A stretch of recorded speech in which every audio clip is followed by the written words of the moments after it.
Bonjour à tous et bienvenue sur la chaîne de l'Examen Crypto. Nous sommes le mercredi 17 juin 2026, 7h30 et on va faire le point bien évidemment sur la situation du Bitcoin. On va regarder ce qui se passe exactement du côté des altcoins là aussi. Et sans plus attendre, on démarre avec cette cryptomap. Cryptomap qui est plutôt dans le vert, ça fait plaisir. On a un Bitcoin qui tient bien la baraque, on va regarder tout ça en détail. Mais tout d'abord, on va regarder ce qui se passe du côté des news. Alors, du côté des news, on va sur le profil Twitter de Crypto Détente et qu'est-ce qu'on a?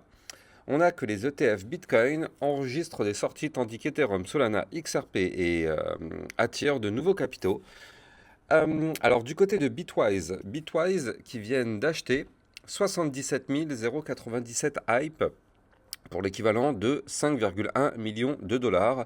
L'acquisition a été réalisée via Falconix. Donc Bitwise est en train d'accumuler de l'Ethereum et aussi du hype. C'est quand même assez impressionnant de voir ça. 32,7% de tous les Ethereum sont désormais en staking. Ethereum atteint un nouveau niveau historique. Donc je rappelle aussi pour ça, mais plus il y a d'Ethereum qui sont en staking, moins ça entraîne une pression vendeuse. Vous voyez, c'est tout à fait logique hein, parce que les Ethereum qui sont en staking, ce sont des Ethereum qui ne sont par définition pas sortables ou en tout cas pas sortables tout de suite. Ils sont sortables à un moment donné, bien évidemment, et heureusement d'ailleurs. Mais ils ne sont pas sortables là comme ça en claquant des doigts. Ils sont sortables effectivement, mais en général, quand on veut les sortir, il y a toujours une période pour les sortir. Par exemple, imaginons vous avez un Ethereum qui est stacké aujourd'hui. Ils vont vous dire que vous pouvez le sortir que dans un mois, par exemple, ou dans 3 semaines, je ne sais pas. Donc, ça entraîne effectivement moins de pression vendeuse. JD Vance affirme que Donald Trump pourrait dévoiler l'accord entre les États-Unis et l'Iran avant la signature officielle prévue cette semaine. Donc ça, c'est quand même hyper intéressant. Et du coup, bah forcément, il va y avoir des choses à surveiller de ce côté-là parce que bah forcément, c'est vraiment bah, ce que tout le monde attend, hein, la fin de la guerre, comment dire, des marchés qui sont de plus en plus en confiance. Là, effectivement, on l'a vu, hein, quand il y avait la guerre, quand il y avait des explosions, des bombardements, eh ben, ça crée vraiment de l'incertitude et les marchés n'aiment pas du tout ça. Trump affirme que l'Iran a accepté de ne jamais posséder l'arme nucléaire. Il dément également les rumeurs évoquant un paiement américain de 300 millions de dollars à Téhéran. Standard Chartered estime que Uni, donc le Uniswap, vous savez, hein, le swapper qui permet effectivement de swapper des cryptos comme son nom l'indique, pourrait passer de 2,50 $ à 100 $ d'ici 2030, soit une potentielle hausse de x40 selon la banque. Alors, encore une fois, hein, là, ça y est, ça y va de bon train. Les prédictions lunaires, un peu, bon, pourquoi pas, hein, c'est vrai que Uniswap reste quand même un joli projet, mais bon, faut pas écouter hein, tous les fois 10, tous les fois 100 que vous allez voir sur les réseaux sociaux. Faites-vous votre propre avis. BlackRock lance dès aujourd'hui son ETF Bitcoin à revenu premium.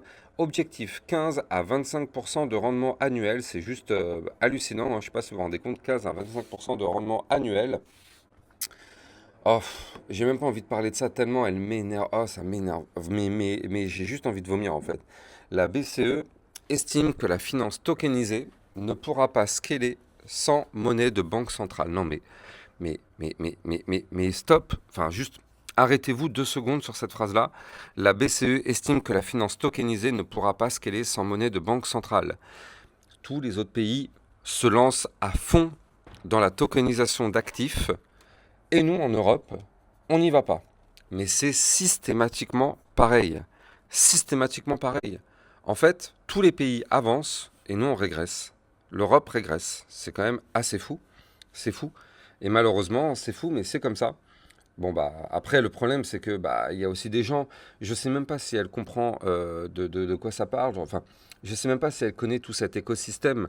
Mais il y a beaucoup de personnes, notamment chez les ministres aussi ou autres, qui parlent du secteur crypto, du secteur Web3, sans même connaître les fondamentaux, en fait, sans même connaître comment ça fonctionne. Ils sont restés sur des a priori d'il y a 15 ans, et malheureusement, bon bref, voilà, j'ai pas envie d'en parler plus que ça. Les marchés attribuent 99% de chances à un maintien des taux de la Fed aujourd'hui. Et oui, préparez-vous, hein, c'est aujourd'hui à 20 h où il y aura la potentielle baisse, enfin pas baisse des taux, mais il y aura la potentielle, enfin il y aura l'information comme quoi Kevin Warsh va donner les taux d'intérêt. Donc soit il y aura une baisse, soit il y aura une hausse, soit il y aura effectivement aucune baisse, aucune hausse, et a priori on partirait plus sur ce prédicat-là.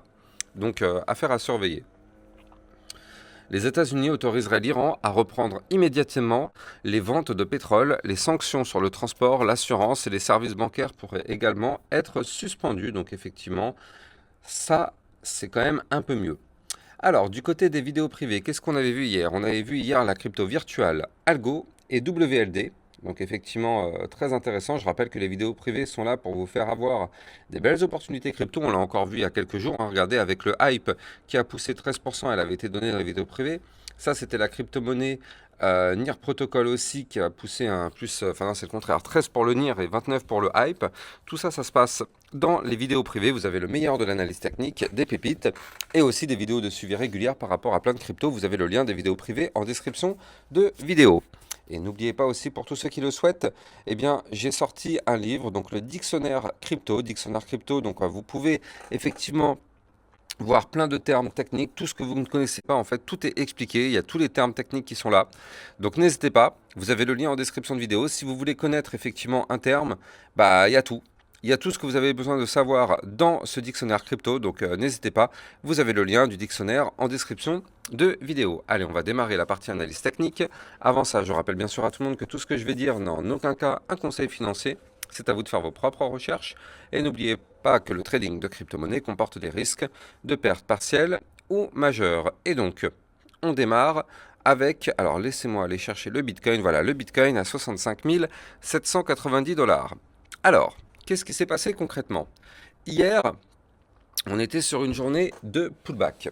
Et oui, souvenez-vous, on avait un bas de range qui, je le rappelle, est ici à 65 730 $. Et donc, on avait réintégré ce range par le bas il y a 2 jours. Vous le voyez ici, tac, on a eu la réintégration. Hier, on a eu la journée de pullback. Et oui, vous le savez, à chaque fois qu'on casse un niveau clé, derrière, on a toujours systématiquement le pullback. D'accord? Donc hier, ça a été une journée de pullback. Et donc maintenant, eh bien, qu'est-ce qu'on a?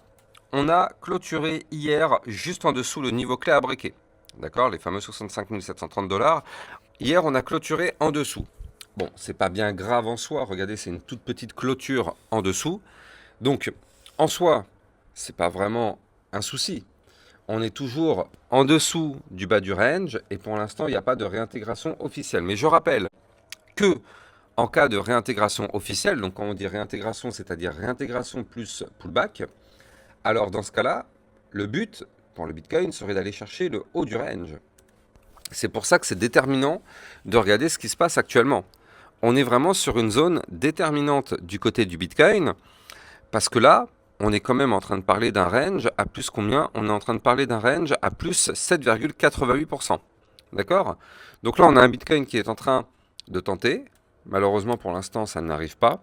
Mais c'est pas grave, c'est pas grave, ça pourra arriver dans les prochains jours. De toute façon, aujourd'hui, on le sait, on est sur une journée assez délicate avec les annonces de la Fed. Il y aura aussi le compte-rendu du FOMC. Il y aura plein de choses ce soir aux alentours de 20 h. Donc effectivement, on le sait, c'est une journée quand même assez délicate. Mais en tout cas, là, du côté du Bitcoin, on est quand même plutôt bien placé. Alors, attention tout de même, il ne faut pas se faire rejeter par les 65 730 $ parce qu'en cas de rejet, malheureusement, le risque c'est d'aller chercher les supports, donc 64 464, et puis après on aura aussi le bas, souvenez-vous, de notre triangle de compression. Donc bon, prudence quand même par rapport à ça, restons extrêmement prudents.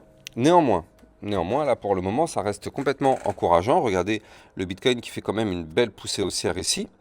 Depuis, en tout cas, le 7 juin, on est quand même sur une belle performance. Et donc pour le moment, en tout cas, rien n'indique que cette performance va être cassée. En tout cas, pour le moment, on a des points hauts de plus en plus hauts, des points bas de plus en plus hauts, ce qui fait que notre Bitcoin est toujours dans une très très belle configuration si on prend juste la configuration depuis le 7 juin. Je rappelle quand même aussi qu'il y a un scénario à prendre en compte, c'est qu'on a un mouvement entrant qui est baissier, on a ici une petite phase de remontada, Attention à ne pas faire un bear flag. Un bear flag, je rappelle que c'est pour prolonger le mouvement entrant. Et nous, notre mouvement entrant est baissier. Donc si on arrive à breaker ici ce triangle de compression par le bas, attention, on pourrait valider le bear flag. Et à ce moment-là, malheureusement, ce serait extrêmement délicat pour eh bien, le Bitcoin. D'accord? Mais pour l'instant, on n'y est pas. Pour l'instant, on n'y est pas. Donc, il va falloir vraiment surveiller tout ça. Il va falloir surveiller tout ça pour que effectivement, on n'ait pas de mauvaises surprises. En tout cas, pour le moment, le Bitcoin est en train de travailler le bas du ruban de moyenne mobile. Donc ça aussi, hein, c'est pour ça, c'est normal qu'on galère un petit peu. On a le bas du ruban de moyenne mobile qui est ici à 66 556. Donc c'est normal, hein. En fait, toute cette zone-là, c'est une zone de grosse résistance. Donc c'est normal qu'on se casse les dents un petit peu dessus à l'heure qu'il est. Mais c'est pas grave. Surtout, ce qu'il va falloir faire, c'est breaker ces niveaux clés plus tard pour que le Bitcoin puisse aller chercher les résistances d'après. Je vous donne quand même les résistances. Les résistances à aller chercher, ce sont les 66 956. On aura aussi par la suite les 67 000, pardon, 68 216, 69 001, 70 210 et puis le haut du range à 70 960 $. D'accord? Donc ça, ce sont les résistances à aller chercher en cas de validation plus pullback de la réintégration du range en venant du bas. D'accord? Pour l'instant, on a fait une première tentative, ça a été un échec, mais c'est pas grave. C'est pas grave, on va retenter plus tard, très sûrement, et on verra bien effectivement ce qui va se passer à ce moment-là. Allez, donc là pour le moment sur le Bitcoin, il n'y a rien de grave, mais par contre il va falloir surveiller ce qui va se passer ce soir à 20 h.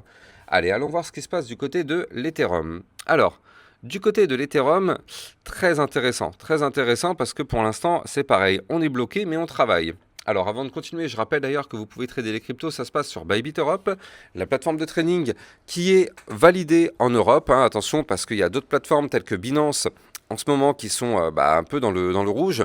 Apparemment Binance n'aurait pas, enfin n'arriverait pas à avoir son autorisation d'exercer en Europe, en tout cas en temps et en heure. Je rappelle que la deadline c'est le 30 juin. Donc effectivement, attention à Binance, hein, à surveiller tout de même. En tout cas, Bybit Europe est une plateforme enregistrée PSAN, donc aucun souci, elle est validée. Donc elle n'a pas de crainte à avoir. Vous pouvez trader les crypto-monnaies sur cette plateforme si vous le souhaitez. Avec mon lien de parrainage, vous allez obtenir un bonus qui peut aller jusqu'à 5030 $ en fonction de votre dépôt. N'hésitez pas à taper dedans. En plus de ça, vous pouvez trader avec des effets de levier jusqu'à du x10. Le lien est en description de vidéo. Allez, du côté de l'Ethereum, effectivement, là vous le voyez, on est en train de travailler la résistance des 1792. Bon, ça fait déjà 3 jours qu'on est dessus. Malheureusement, pour le moment, on n'arrive pas à breaker cette résistance. On n'arrive pas à la breaker. Donc, tant pis, hein, c'est comme ça. C'est normal, c'est le but d'une résistance. Donc, vu que là, pour l'instant, on n'arrive pas à la breaker, on attend, on patiente. On est pile poil sur le niveau clé, de toute façon. On est sur le niveau clé. Donc, on va voir si oui ou non, on arrive à le breaker. D'accord? Pour l'instant, ça travaille. Là, c'est une résistance importante, bien évidemment. En cas de cassure de cette résistance, je rappelle que la suite serait d'aller voir les 1834. Et puis après, surtout ici, on a l'ancien bas de range à 1936 $ qu'il va falloir absolument récupérer au plus vite. D'accord? Donc là, du côté de l'Ethereum, bon, de toute façon, ça va dépendre du Bitcoin. Mais on est toujours sur une belle configuration, là aussi depuis le 7 juin. Mais attention, hein, comme on l'a dit tout à l'heure sur le Bitcoin, attention à ne pas faire un bear flag sur l'Ethereum. Les configurations sont strictement identiques du côté de l'Ethereum et du Bitcoin. Donc c'est pour ça que je vous en parle. Soyez extrêmement prudents par rapport à ça. Plus on va monter, plus on va se sécuriser par rapport à ce pattern en bear flag. Et ce qu'il faudrait pour vraiment se sécuriser, c'est réintégrer l'ancien range à 1936. Là, pour l'instant, on est toujours à risque de valider le bear flag. Mais effectivement, si on arrive à réintégrer les 1936, on se mettrait un petit peu en sécurité vis-à-vis de ce potentiel bear flag qui est quand même là, qui est quand même menaçant. Attention, parce que je rappelle que si on valide les bear flags, c'est pour malheureusement aller chercher des points encore plus bas. Donc c'est pas ce qu'on veut. Pour l'instant, on est toujours sous la menace. Donc quand même, affaire à surveiller. Pour l'instant, c'est pas ce qui va se passer. Pour l'instant, on travaille les résistances. Donc tant qu'on travaille les résistances, ça reste plutôt bullish. Maintenant, attention, hein. Attention à ne pas se faire rejeter par les résistances parce qu'en cas de rejet, on va venir travailler la ligne de tendance haussière et si on la perd, validation du bear flag et on va chercher des supports beaucoup plus bas. D'accord? Donc prudence extrême du côté de l'Ethereum. En tout cas, si vous avez kiffé la vidéo, n'oubliez pas de liker, commenter, partager au maximum. Et surtout, abonnez-vous sur la chaîne YouTube. Il y a le bouton pour vous abonner en dessous de la vidéo. Et activez la petite cloche en cliquant sur le bouton des notifications juste en dessous si vous voulez recevoir les notifications. Excellente journée à vous, à plus tard. Bitcoin, Ethereum, you know the drill. Lost it all but came back with the skill. I lost it all but now I'm back.